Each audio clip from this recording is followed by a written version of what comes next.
Buterevu tuli ku Soul TV program munyo ku makyankwaniriza era nkubuuzaako nti wasiza otya nyabo wasiza otya ssebo azuukuse naffe enkya ya leero. Amannya gange nze Prince Apollo, mwebale nnyo okubeerako. Twagala okusaasira abo abayise mu kusomozebwa okw'enjawulo, abalwazizza, abafiiriddwa, bafunye omukisa. Twebaza Mukama Katonda. Omunyo ku makya kukubaganya birowoozo ku bigenda maaso mu ggwanga Uganda era bingi ebigenda maaso. Mwebale nnyo abateesa ku miramwa gye tubeera tuze najjo. N'olwaleero weeteeketeeke ojja kubanga oteesa osindike obubaka oyogere ku nsonga ezikwata ku muntu waffe wa bulijjo.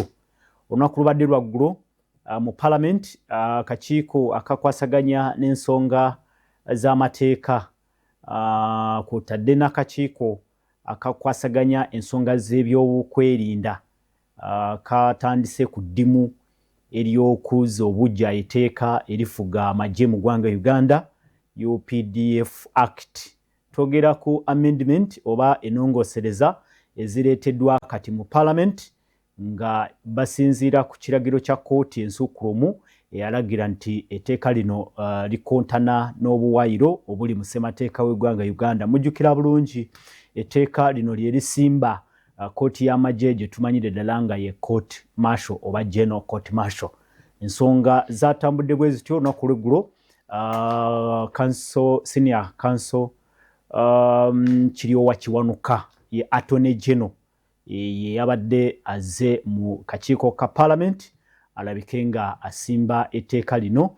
Etteeka lino mu nnongoosereza ezireeteddwa ku mulundi guno mwe muli okuzza oba okuddamu okuwa kkooti y'amagye amaanyi oba n'obuyinza obw'enkalakkalira okuwozesa abantu aba bulijjo civilians okulabika nga baddamu oba bagenda maaso n'okuba nga bawozesebwa mu kkooti z'ekinnamagye.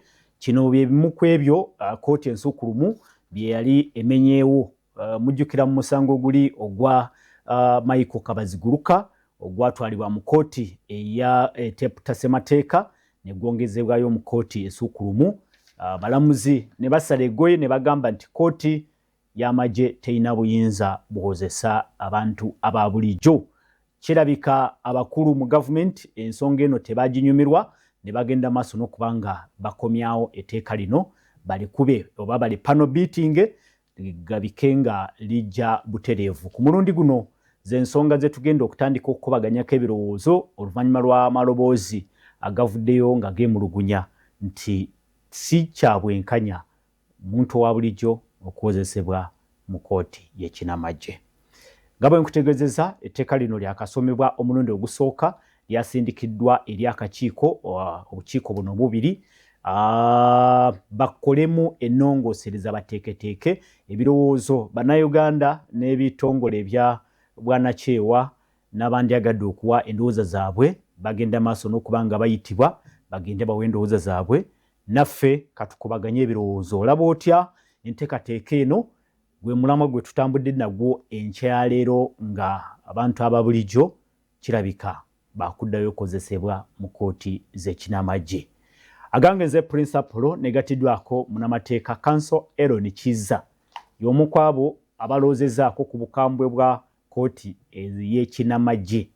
Nsanyuse nnyo Counsel, buuza abalaba Soul TV tutandike program. Abalaba Soul TV mbabuuziza muli mutya eyo.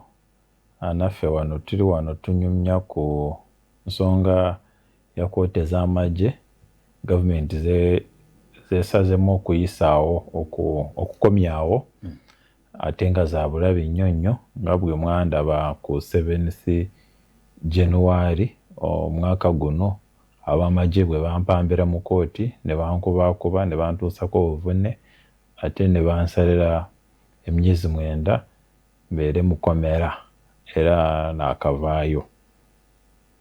Kale ye Counsel Aaron Kizza eddoboozi alekakanyizaamu naye ebimu ku byamu walawala okumutwala mukomera kwe kusitula eddoboozi mu kkooti. Counsel kulikayo okulwa Soul TV njagala kukulisaayo n'abalabi baffe.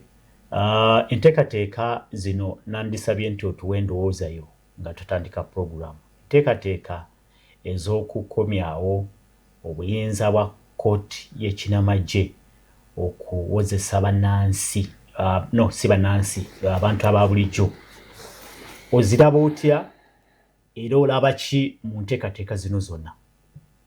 Ezo nteekateeka za sitaani atawaanya bano bakomyeyo abaleese enteekateeka zino kubanga zinoonya omusaayi gwaffe nga bannansi, zinoonya omusaayi gwaffe abatali b'amagye, zinoonya musaayi ogwa buli muntu yenna ayagala obwenkanya.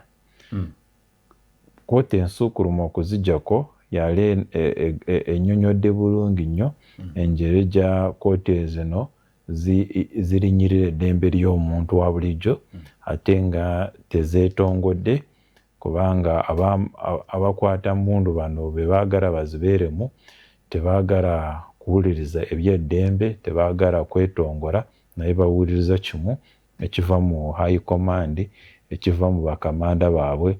So tolowooza nti ogenda kufuna bwenkanya mu kkooti zino bwebanga bazikomyezaawo.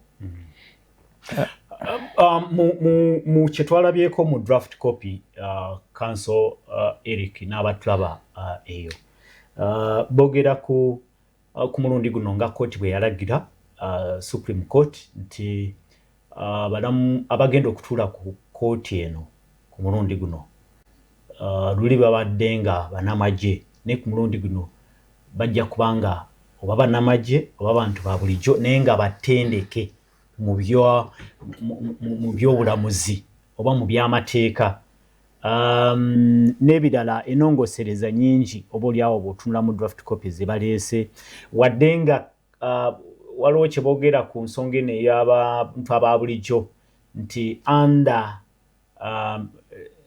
certain circumstances nti olwo bagenda okuba nga bawozesa abantu aba bulijjo. Tolabamu kyanjawulo kikyuseemuko oba kigenda kukyukamu mu kkooti mu setup eya kkooti eno ku mulundi guno oba oliawo ekisobola okuwa omuntu essuubi nti tewali kyanjawulo kyonna era kasita abeera mu kkooti eyo asigala wa magye, asigala wa kuduumira, asigala wa kugoberera amateeka nga bagamuwadde kuva waggulu, tosuubirayo bwenkanya bwena. Tewali kye bakoze mu mateeka gano ge bayisa mu palamenti ate nga mu sipiidi ya yiriyiri ekigenda kuyamba muntu wa bulijjo oba ekigenda kuyamba omuntu w'amagye, kubanga kasita omuntu aba nga teyeetongedde mu nsimbi enjire gye bamusasula, omuntu talina security of tenure, omuntu talina administrative autonomy, ali ng'akyali mu magye, akyali serving officer, tasobola kuba independent. So ekyo mukyerabire, mulina okulwana nnyo, mufube nnyo nti etteeka lino tebaliyisa, naye bw'abanga baliyisizza nga muntu wo ate bamututte mu kkooti z'amagye, tujja kukomawo we tubadde nga bw'obeerawo wa byabufuzi tolina bwenkanya, bw'obeera nga mwavu bajja kutulugunyira ddala. Okay, ku nsonga ya setup tubadde tukyogeddeko nti weewaawo boogera ku kyokuleeta ne banabeera bannamagye naye nga batendeke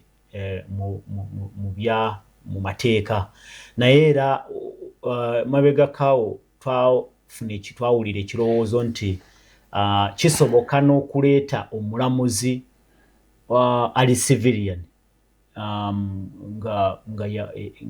ng'abadde mu kkooti zino eza bulijjo ne bamutuuza mu kkooti eyo.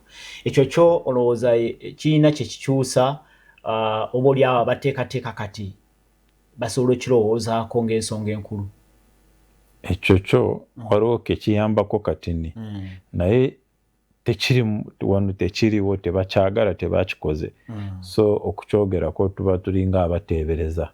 Naye omuntu owa civilian kuva bwero ng'alina security of tenure nga tosobola kuzuukuka ku makya n'omugoba, awo abeerawo nga asingako ono w'amagye nga agoberera buli kiragiro kyonna eky'amagye ate nga basobola naye kumukooti marshallinga essaawa yonna.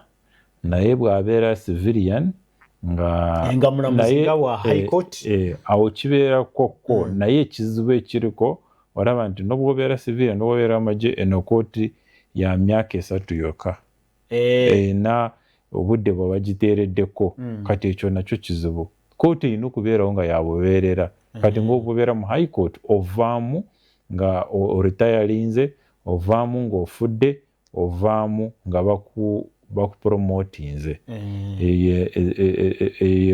Amakubo 3 g'osobola okuyitamu kuva mu high court. Otegeeza teniwayo omulamuzi oba akulira kooti eno? Bonna akakiiko konna buli omu ali ku kakiiko aba asalamu, kubanga jjukira kasita obeera ku kakiiko ako oba osaliramu ani omuntu aze. Bonna batuulako emyaka 3 gyokka ne bavaako. N'ovaako. So ne bakyusibwa.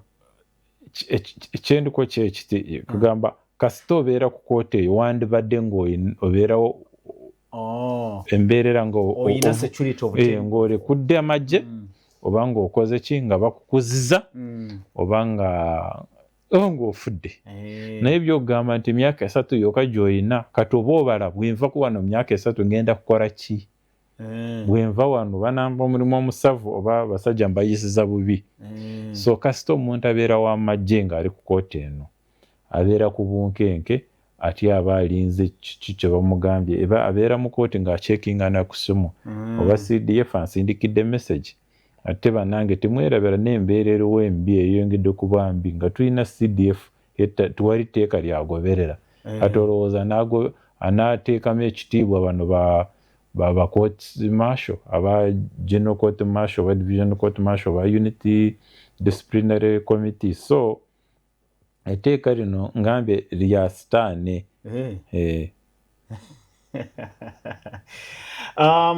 Twogere ku ebyogerwa abaleeta etteeka lino bagamba nti ekisooka abantu abo ababeera nga beenyigidde nga mu bubbi oba mu bunyazi oba mu bikolwa ebikambwe ennyo ebirimu okukozesa emmundu, abatemula abantu nga bakozesa ebisi ebyo eby'emmundu ebyekinamagye, bw'osangibwa nga weekulubeeseza ku bintu ebyamagye byonna oteekwa kugenda mu kooti ey'ekinamagye. What do you find unusual about it? Lwaki okiraba ng'eki tekikola makulu ngassa abantu tekikola makulu n'atemula abantu n'emmundu tekikola makulu. Ono Jamiru mukuru ali ku peegi ya Monet tali mu kooti ya bulijjo. Wali owuliddeko nti bamututte mu kooti y'amagye ne bwe bali nga tebanagimenyako. Ono waliwo Jamiru mukuru, waliwo n'abalala baakoyero abantu abalwana n'ekkonye abatrayinze mu kooti za civilians. Ate si wano wako mu Uganda wawulira abantu abanyigira mu genocide e Rwanda, ewa Yugoslavia, ewa yonna. Abalamuzi aba bulijjo civilian judges basobolera ddala kukwata emisango ya Nagomora n'obwoba ng'okozesa tank ezenkana ki kasita omuntu aba yasoma amateeka aba amanyi ky'okukola. So eyo lwekwaso ate nga teyina makulu, teyina laatiri, bya bulimba just baraba enjero gye bayisawo ekyabwe nga kifu, naye nabo bonyine bakimanyi nti batulimba. Ate bakimanyi nti abamu ku ffe tubamanyi nti batulimba, naye bw'oba oyagala nti emisango eminene tewali omusango omunene ogusinga terrorism. So tebakulimbalimba. Neewama kituufu abeetaba mu kitta bantu abeetaba mu misango egyo emiziro tulaba nga babatwala ne ku level y'ensi yonna babatwala mu zi international criminal court ezituulako nga timuli mu wamagye. ICC si tewali wamagye mu ICC. Zino special tribunal eya Rwanda tewali muntu wamagye mu balamuzi.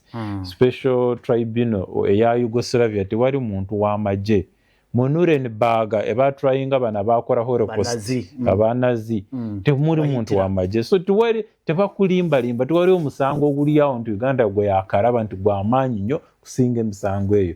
Kye baagala kyabwe kyakulaba nti balwanyisa batya bana b'ebyobufuzi. Bw'obanga ovuganya Museveni eyo kooti yo gye bakuleetedde.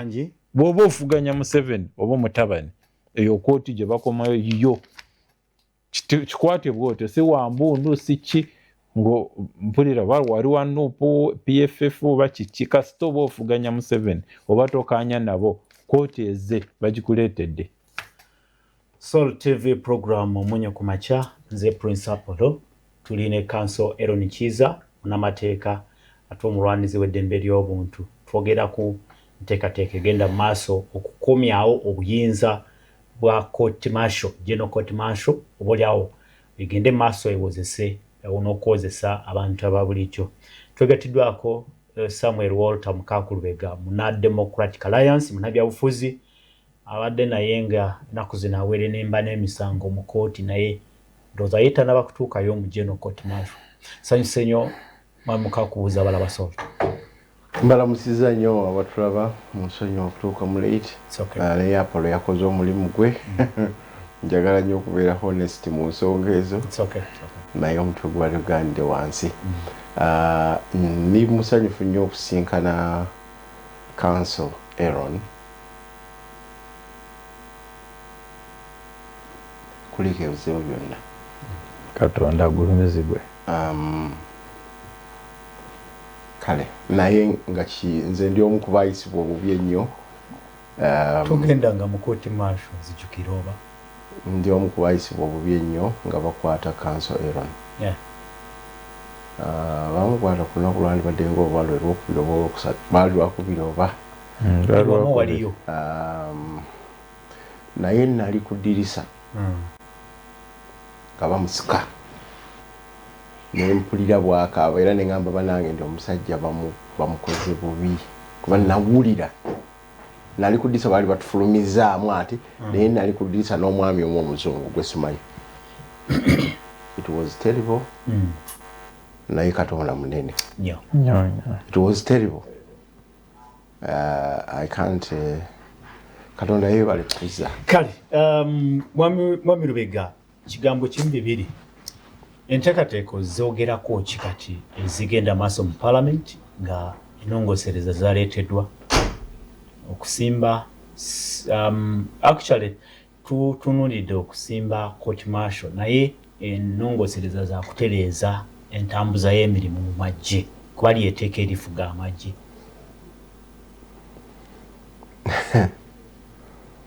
Mwami Apollo okimanyi nti ndi omu ku ba promoters ba Democratic Alliance. Sure. Era okimanyi nti Democratic Alliance yajja kuba maze emyaka 3 n'ekitundu nga ngezaako kyonna ekisoboka ne bannange abatonotono okukola ebintu nga 3. Tukoze tutya nga tunagenda na mukalulu kaddako okuddamu okuŋŋaanyiza ensi abakulembeze ab'omutindo. Sigandi Abannayuganda ab'omutindo nga bakulembeze tebakyaliyo. Naye ne bw'ogenda mu bannamateeka okusangayo bano ba Aaron Kiza obasangayo naye tebasobola kuweebwa omwagaanya. Tuddidde abantu n'onsonyiwa okweyambisa ekigambo kino ne mu mateeka abasassalavu mu mateeka bibali ku topu. Bibali ku topu. Kakati cream eyandibadde cream of the cream gye bakola bino. Sikutegedde. Naawe nyini mu court martial ono gwenjogera ne simuwaana buwanyi buli muntu yawuliranga nti Aaron. Nze nali simumanyi nnyo mwami Aaron Kiza. That day I was so impressed. Yali agenze kuwuliriza Dr. Bizi. Yes, I was so impressed. Balooya baaliwo bangi. Nze nga bw'omanyi situulira ku rights zange nga mpandiika obupapula n'oweereza naye waliwo looya n'ayogera n'owulira nti oyagala omujjukize kino omujjukize gwe toli munamateeka naye ono yali omu ku balooya abalungi ng'otuula mu katebe n'ogira bw'oti. Naye laba ekyamutuukako omulungi ateekwa kukubwa ateekwa kujjolongebwa kwegamba meaning nti twagala ebisejja bidde ku ngulu ate olubi olulungi lwe luba ludda waki wansi. Eno ye tempo y'obwenkanya obwenkanya n'obutuufu n'amazima mu by'amateeka. Kakati kituuse ne mu byobufuzi ne mu bukulembeze. So ogwo mulamu ogumanyi nti ndudde nga nkolera. Mulamu ogwokubiri gwe mulamwa gw'okugamba nti tusobola okwogeraganya naddala ku bintu bye tusobola okukyusa. Kubanga tewali bannayuganda bali ku mwezi oba be baatwala eyo ne babasuubula. Tuli wano, we can speak to each other no matter where we are coming from. Era mwe twaleetera ekigambo ekigamba nti reforms, electoral, constitutional and administrative reforms. Waliwo ze tusobola okukola bwe tutuuka we tutuuse ku level eyo kwekyo nga ne busigende ku biralo olw'obudde ne tugamba ne twakola akatabo nakaleeta nawa tuva mu Whole Alliance tuleeta akatabo kumana yayogera ku bintu ebyo kyajjukira tuleeta akatabo kati ke tuyita aka DA electoral proposals electoral nga zigatta byonna gye tuyise Citizens Compact n'ebirala. Aba-FDC abo boolaba balina emirimu gye baakola mu kiseera kyabwe okulembera wano na wali. Naye njagala okutegeeza bills 8 ezaateekebwa ku mmeeza ya Parliament mu maaso ga Speaker nga ziteekebwayo omuteeketeeke Mateus, Right Honorable Mateus Mpuuga, who is not ordinary. Baziteeka mu kasero twazirabye ejjo twazirabye ejjo nga baleeta kino baleeta n'ekirala mu political amendment bill naye namwe nga bagobamu ku streamlininga POMA. Bagizewo waliwo gundi private members bill ejja eyampuuga eri comprehensive emyezi 7 n'ennaku 15 tewali how can Parliament let's start from there. How can Parliament preside over fraud? Where is fraud? You see, Parliament ina procedures. Tosobola kugamba Apolonga yali atenga na senior member wa Parliament, Commissioner Mulamba nga yaleeta ensonga. Tosobola kugamba gwe ng'oli speaker oba deputy speaker oba administration ya Parliament nojja ekintu kinayivudde n'omuntu ategerekese n'ogamba kati eyo kisoose mu maaso ekyoli ng'okola order paper. Kakati awe njagadde okuva nyingire ina olukiiko oluteekateeka business committee lwe lusalawo nti kati ku mulundi guno eno y'ensonga ejja kubanga ku mwanja olwaleero oba mu kiseera kino lw'abantu bava mu ggulu bali mu Parliament awo bava mu ggulu balabye oba oli awo nti etteeka lino nedda lekanawo ate ku presiding over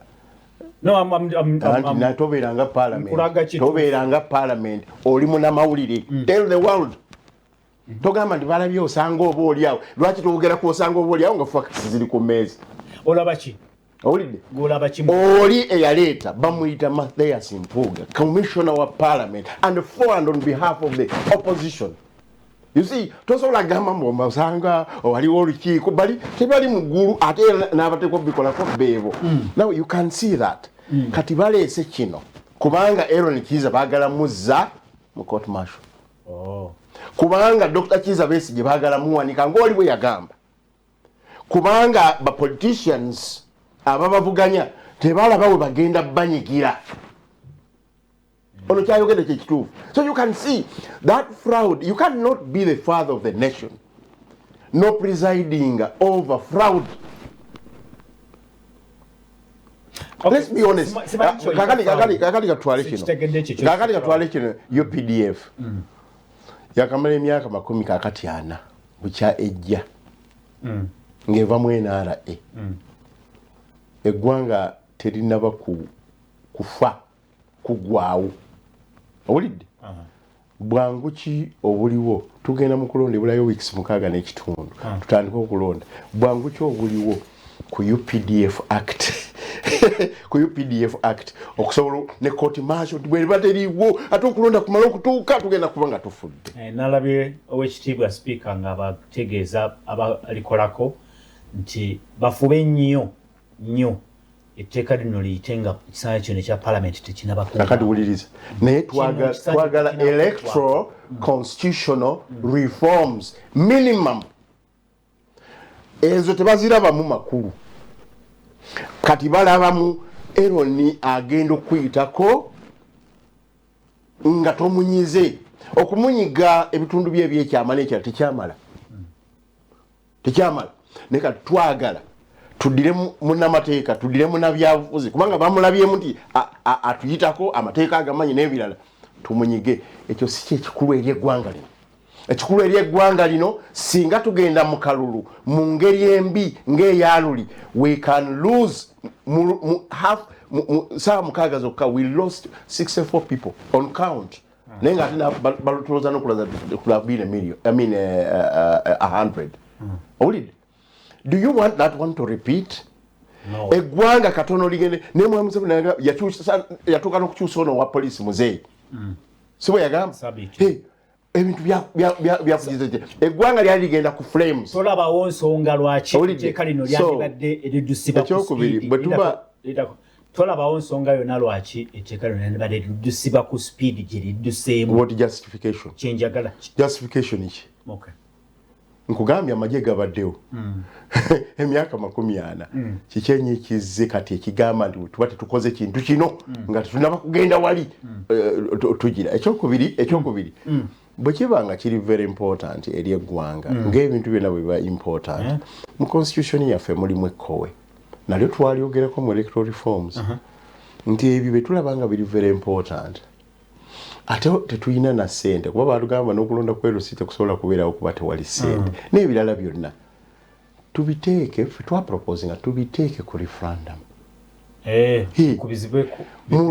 mu kalulu mwennyini actually kino kyekimu ku bukulu bwe bakitaddeko baframing question Munnayuganda ate yenna omukulu above 18 ajja kugenda kuba akalulu asalewo nti nze nalaba n'okusinziira ku Eroni bwe bamukwata n'ebirala court martial esaanidde.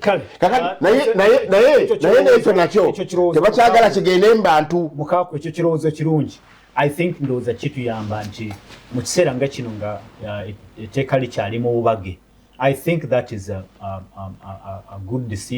good proposal. Esobola okugenda ku meeza ya ekyo nekya bail ku byamateeka kati challenges tufunye bana abamu ababaka actually badde basaba nti bwe kiba kyetaagisa soke tugende twebuuze ku balonzi ku challenges president yagamba this is an issue of national importance. President stabeera wa bulijjo waliyo n'ababaka b'NRM abayinza okuba nga nabo bagamba bwe batyo. Then it makes it important for a national referendum. Kale tweyaza nnyo tweyanzege Samuel Walter Mukakubega munabyabufuzi muna kisinda ate promoter owa Democratic Alliance. Council Aaron Kiza gwe tuli naye mu studios eddakiika eziddako maaso nja kusaba Sindiko Baka teesa otubulire golaba ki mu nteekateeka eno ey'okukomyawo obuyinza oba okuwa obuyinza kooti y'ekinamagye egende maaso n'okwozesa abantu ababulijjo. Simanyi lwaki council eyo yefuuse ensonga enkulu kubanga gwokimanyi olulabye ku draft era olimanyi ogimanyi UPDF Act amendments nyingi ze baleese okuviira ddala ku structure nja kusomamu katono wano ku draft gundi gyenina bingi bwe boogerako naye tunokolayo kamuko kakano lwaki bwe kavaamu etteeka liba litambudde bulungi. Era luddeko lyali mu parliament nga ligatharinga dusty nga tiwara lyogerako kati ekyokuwa insurance coverage kati ab'amagye obuyinza ab'amagye nabo bafune ekyo mba nkyagaza ki kirungi kufuna kubalaba nti abantu baffe ab'amagye ebyobulamu byabwe nga babirongoosamu kirungi ekyo. So esonga ndowooza bana nga zibeera nkulu zirina emitendera zirina kyemwandiise hierarchy waliwo ensonga enkulu nnyo ensonga ekwata ku ssemateeka ensonga ekwata ku bwenkanya ensonga eyingira mu justice ezo nsonga nkulu nnyo obwenkanya so eno ensonga eyagala kulinnyirira eddembe lyaffe eyagala kututuusako obuvune kati abantu tebamanyi ekibeera mu kooti z'amagye eyo kooti z'amagye mulabire ku musango gwa Besigye gwe ba abducting ebweru bakuleeta mu kooti y'amagye ab'amagye bw'owulira nga bayingidde ensonga yo ne bw'ebeera arrest ne bw'ebeera detention omanya nti awo obuvune bukutuuseko mubuuze abantu babeera mbuya oba ku safe house oba ku SFC enjere gye babayisa bubi nnyo so tobeera eyo ngaawe ogamba nze ndi mu katale nakola byebino tebinkwatako bijja kukwatako ng'oli mbuya ng'omazeyo omwezi nga bakutulugunya nga bakutute mu kooti y'amagye bwe twali tubyogerako wano ng'ogamba ebyo tebinkwatako olowooza nti byabanabufuzi abavuganya gavumenti yokka omwaka guyisemu nga amateeka bamaze ogayisa nga naawe ofunyemu enkyukakyuka mu ndowooza oba nga mulimu abantu ababeera mu kooti z'amagye nga tebamanye na byabufuzi naye nga waliwo wayagadde ne brigadier nga amwagala n'agamba kansooke nkutereke mu kooti y'amagye muri mufunye obutakkaanya mu bintu bya bizinesi omwe alina omukwano gwe oba ow'oluganda mu magye n'agamba kino nsobola okukisootinga zino ensonga ze baleetera kooti z'amagye nkyamu naye si zizokka ezitwala omuntu mu kooti y'amagye kasita wabeerawo kawindo konna bagenda kukakolesa bubi bakutwale naawe atandibaddeyo ne mu makubo gano ge balambuludde tolowooza nti enjole gye balambuludde teeka lino gwe bagenda kuyisa kooti z'amagye mubawe kawindo katini k'okutwaliramu civilian mu kooti y'amagye bajja kuyiwayo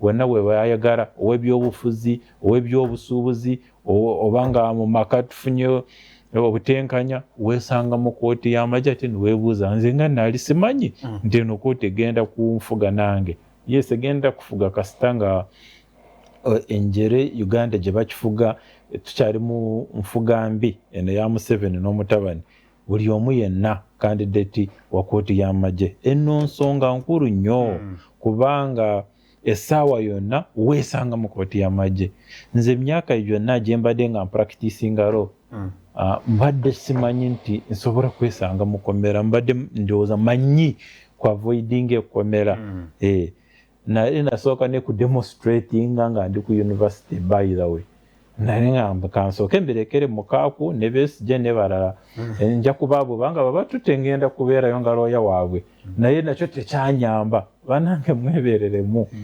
wano tewali muntu yenna ali safe n'ebintu nekiryo asobola okwesanga yenkya yali wano yes ono wobulawiro ono asobola kwesangayo ne bano baba both of boss amateeka galina omuze ogw'okulya baananyini abagaleese nti gwalireese ndi mbabazi poma ekulidde oli guleesi ibinjira wadde bwati etteeka lyetoolola mu bwe kati n'osanga nti gwabadde agamba nti aliteekamu omuliro nti lijje nga gweririddeko so abantu balina okwebeereramu etteeka lino libi nnyonyo lwaki olaba nti abantu balikyumitiddeko eriiso bagamba lino libi nga bwe naakunyonyodde libi buli muntu asobola okwesangako ne baananyini abagaleesa basobola okwesanga mu kooti z'amagye ate kooti z'amagye zino bisasonkole temulimu magezi gonna temulimu kanyisi konna temulimu kalungi konna temulimu independence yonna temulimu kwetongola temulimu bwenkanya teeka lino lya sitaani liva mu sitaani ate ebya sitaani bye bigenda kukolerwamu kale Sol TV program munyo kumakya tujja kuba tufuna obubaka bwamwe naye kankusomere ku waddenga council Aaron atugambye nti buli teeka oba buli nongoseza nga zino mubaamu ekinyusi nti ku mulundi guno ekinyusi kiri ku kooti y'amagye kozesa abantu aba bulijjo naye etteeka ggazi lirimu bingi mulimu the object of the Uganda People's Defence Forces Amendment Bill 2025 is to amend the Uganda People's Defence Forces Act, Cap 330, to streamline the composition of the organs and structure of the defence forces. 1. To establish a healthcare service for the members of the defence forces. To establish the medical board. To provide for the definition of the service offence, court-martial, military court, and reserve force. To provide for the structuring and reestablishment of the courts-martial in the defence forces in accordance with Article 129 of the Constitution, and to prescribe their jurisdiction. Awono ndoze wali ekinyusi kubanga Supreme Court yagamba nti court ez'ekinamaje tezirina buyinza, teziri constitutional, zikontana ne ssemateeka, kati bagamba nti bagenda kulaga jurisdiction, amaanyi n'obuyinza bwa kooti eno bukomawa. Awo ntuuze wali ekizibaawo mwe muyingiriramu n'ensonga y'aba civilians. Yakuba nfuna obubaka bwamwe mu dakiika 3 nja kuba mbusoma. Mukaaku ngenda kukuddiza akazinda y'eddakiika 2 zokka. Lwaki mwekengera kuba ono akikonyeeko oli mula byabufuzi? Lwaki mwekengera nti litagetinze ba byabufuzi oba n'abantu bwe batyo? Court martial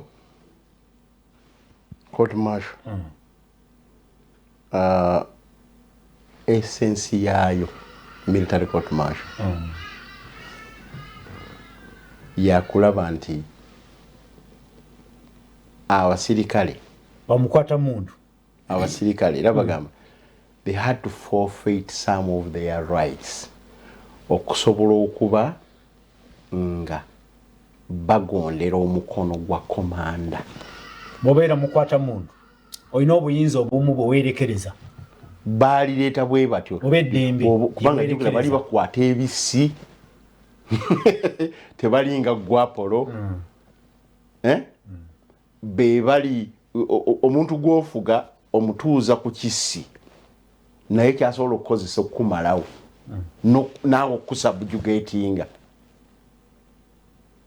nga bwe twalaba wano Kababe bayeekera bazze alina kayitusha gyatuddeko alina ennyonyi agisitula, oba gwe gwamugamba nti omukulembera azze gw'oli mu ofiisi yaalina emmundu. So ne bagamba omuntu oyo okusobola okukkiriza nti Apollo ye mukama wange, muteekeko amateeka amakakali ne bwe gaba gategeeza eddembe lye liri bateeka Charter Bill of Rights okumugibwako asobole okugondera mukamaawe omukono ogw'ekyuma ogwaki ogwa mukamaawe. Era nga bakireeta for discipline purposes kwa sempisa livudde wala mu 16 something 15 something kubazza entalo zaava wala n'okukulembeza amagye kyava wala, maybe even beyond. Naye mu myaka awo egy'olukumu 1889 debate yebali nedda kisigale for discipline what purposes. Kakati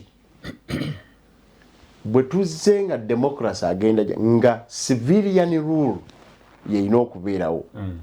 Era Uganda goba civilian beba batudde wali bwoba tutaddewo mateeka makakali bano abalina ebisi bayinza okuyita we bandikoze eki we bandikomye. So court martial awo weva. So military law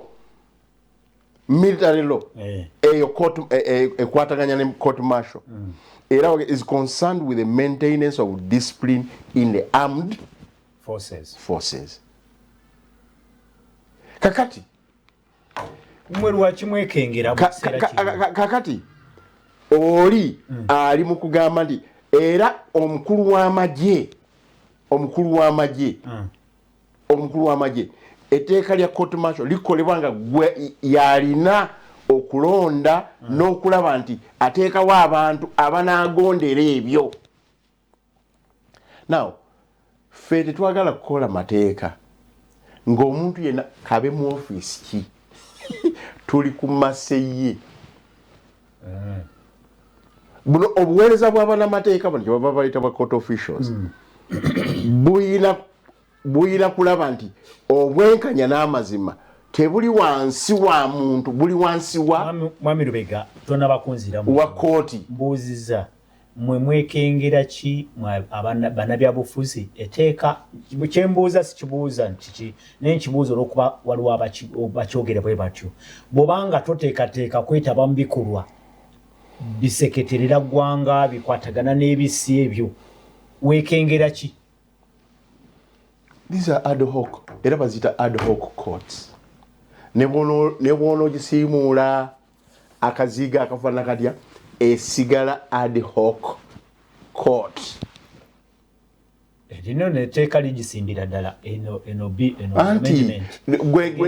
the mere fact that it is a military court martial at the level of the high court bagenda okugisa egenda kusigala nga ad hoc court temalaayo the breadth of the law mu kunoonya justice eri omuntu kubanga agironda agifuga ne interests zaayo ziri ku oyo komanda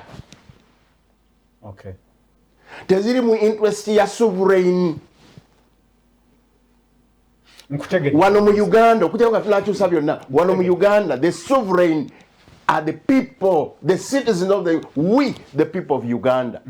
We the people of Uganda tayinza kufunzibwa mu komanda. Nkutegedde kati kutegedde Mwami Lubega kasomo bakaba batuuliriza then tulabike nga tukomawo tuwunzike bagamba ki abatulaba n'abatuuliza ku nteekateeka eno nga bweri nga government erabika efunvubidde okunyweza court martial igende maaso n'okwozesa abantu ababulijjo. Principal ombuuzi omukulu oyo nti ayogera ki constitution z'amagye endala ng'amalwaliro amasomero etc nga n'abantu babulijjo bayambirwayo nga si bannamagye nabo institutions ezo naye institution ezo zimenya mateeka okukola ku bantu ababulijjo e.g. amalwaliro nga Bombo Ame Hospital, Dr. Ronald Bata Memorial Hospital etc. gajjanjaba abantu babulijjo ekyo nakyo kimenya mateeka council ekyo kyogerako ki ye Kavuma Aaron enzira mu badde security bulungi abadde ategeeza nti mu tteeka lino nga bwe twogedde nti lyogera ne ku buweereza obw'obujjanjabi eri bannamagye nti n'amateeka nti ne institutions ezo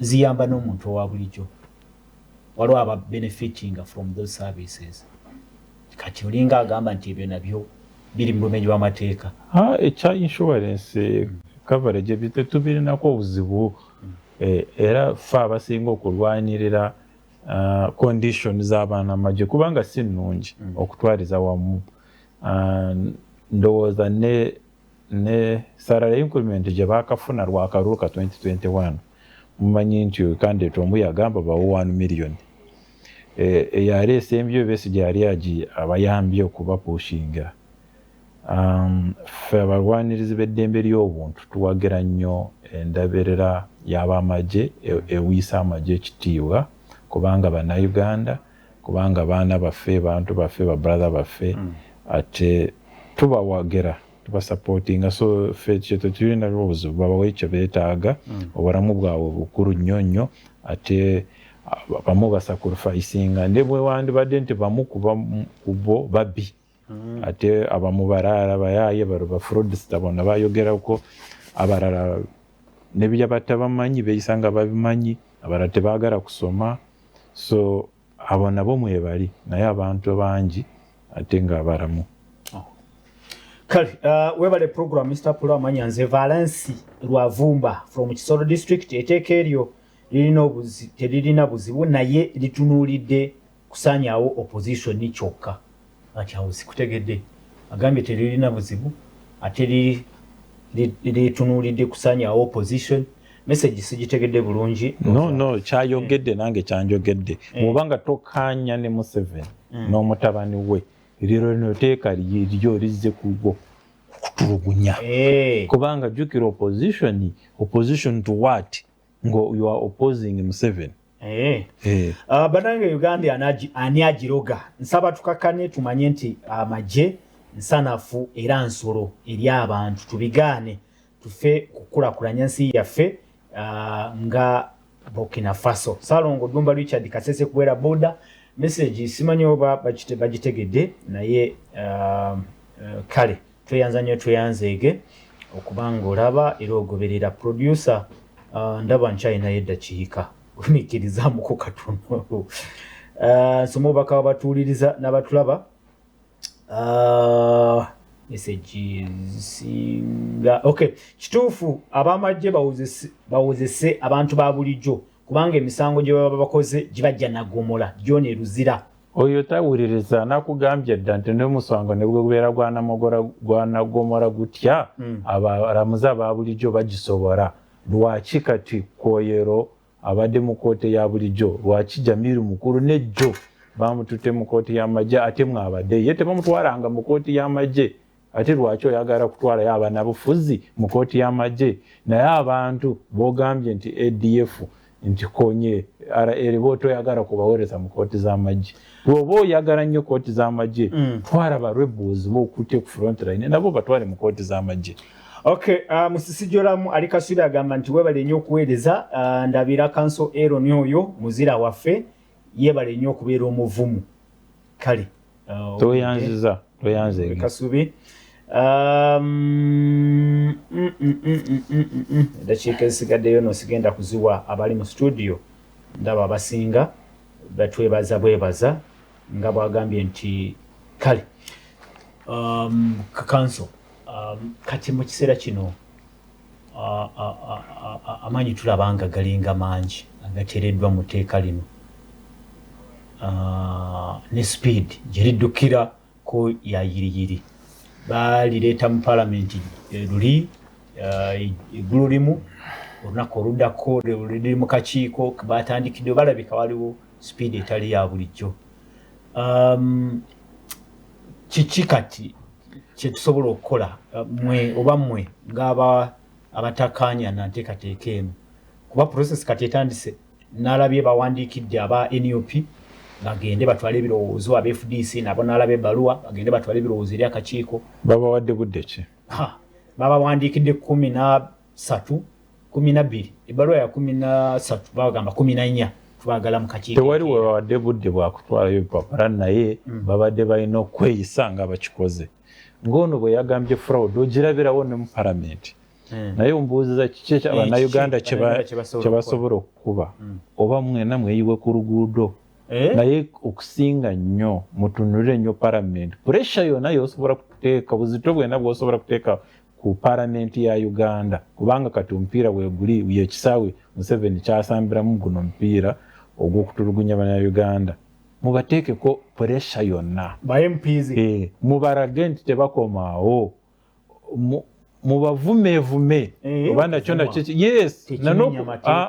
tekimenya mateeka bw'obeera musuru nenkuyita omusuru mba nkuvumye naye tekimenya mateeka okitegeera era MP yonna atwala awagira kino ekirowoozo kyeŋŋambye ekya sitaani naye abeera wa sitaani ate mumutwale bwe mutyo bano tukooye okubebenkereza bano aba enkozi z'ebibi nga just zambadde syuti nga zirya sente zaffe z'omuwi w'omusolo mubateekeko buli buvumu bwonna buli pressure yonna ba MP tukooye ba MP abatuyisa bubi tukooye ba MP abatutulugunya nga bayita mu mateeka tukooye ba MP abayisa amateeka nga tebagasomye oba tebagategedde nze MP yonna abanga tategedde teeka lino newaddeyo okumunyonyola bulabe ki obukirimu kanso genda mpolo kyali ku beiro ekigambo ekisembayo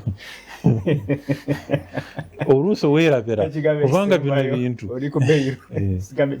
ekigambo ekisembayo lino etteeka lya bulabi nnyo ate litagettinza akalulu kana kajja kati lwaki olaba ne sipiika yabagambye aba MP nti banguye batemu obwangu nnyo baliyise nga tebanava wano so okubba akalulu kutandikira wano kuteeka lino kubanga amagye bagala gabeeremu gafuga obululu bw'obanga tokanya nabo bakutwale mu kooti eno ey'amagye obeereyo ebiseera byonna.